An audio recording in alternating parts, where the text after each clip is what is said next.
Hi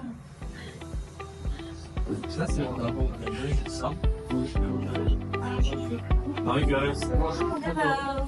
what are you doing on this gravel place? We are studying topographical anatomy. Topographical anatomy? Yes, it's a subject for us in semester 5 and 6. And I have an exam and yeah, that sounds interesting. So what are you guys studying about? We are studying about the femoral triangle. Femoral triangle. Yes. You heard about it? Yes, yes. Of course. Okay, let's start from the borders. Okay, so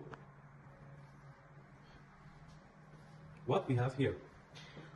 The femoral triangle consists of the superior border, medial border, and lateral border. The superior border is made by inguinal ligament.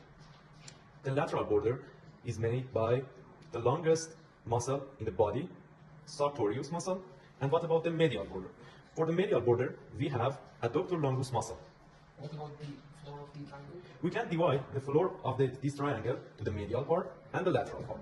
The medial part of the floor of this triangle is a part of adductor longus, as I said, part of pectineus muscle is a quadrangular muscle, and also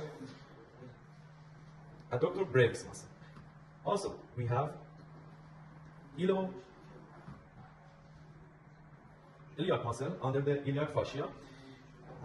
That consists of the this one part of the iliopsoas muscle. So iliac muscle and also the greater psoas muscle will make the lateral floor of this triangle. So here we go. The things finally that we have. It's something like this.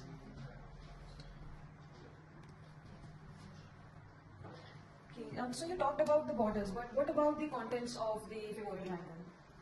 So, about the contents include the vessels and lymphatics. So, in the vessels, we can see femoral artery and femoral vein. Both of them pass through lacunae vasorum, and which is located medially to lacunae musculorum. So, the medial structure is femoral vein. We can see here the femoral vein, and it is continuous from the popliteal vein, and it is joined into the external iliac vein, and it has tributaries like great saphenous vein and deep veins and genicular veins. And then here we can see great saphenous vein, and which is joining the femoral vein and basically making a junction, saphenofemoral junction. And then laterally we can see the femoral artery, which is continuous from the external iliac artery, and down it continues into popliteal artery, and then it has some branches, superficial branches. Firstly, we can see the superficial epigastric artery. It supplies the lower abdominal area. Then we can see the superficial circumflex iliac artery, which supplies the area near the iliac crest. Then we can see the external pudendal artery, which supplies the external genital organs. And these were the artery and vein. Then we can see the lymphatics. It contains superficial inguinal nodes, the superficial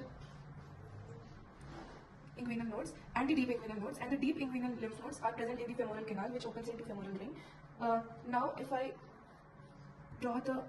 show the projection of femoral artery and vein, so here the femoral artery, and then the femoral vein. So on the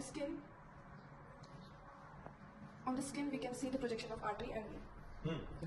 Nice. But what about the nerves? So about the nerve, over here we have the femoral nerve. Now this femoral nerve, it begins from the lumbar plexus. It is actually the largest branch of the lumbar plexus, and it starts from the L2, L3, L4's anterior rami. Now it goes inferiorly to the psoas major, then inferiorly from the inguinal ligament through the lacuna musculorum, and then it enters into the femoral triangle. Now here, after 4 centimeters from the femoral, entering into the femoral triangle, it divides into 2 branches. We have the posterior saphenous branch and we have the anterior subcutaneous branch.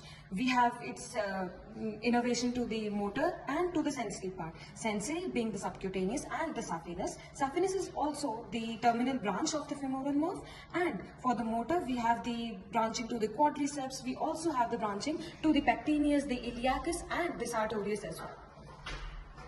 So this, and regarding its projection on the skin, so if I have to draw it,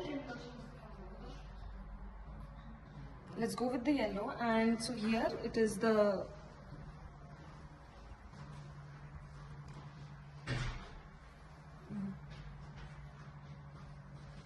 so this shows the femoral nerve, and on the skin it appears like this. We studied everything, the borders, artery, veins and nerves, but why is it so important?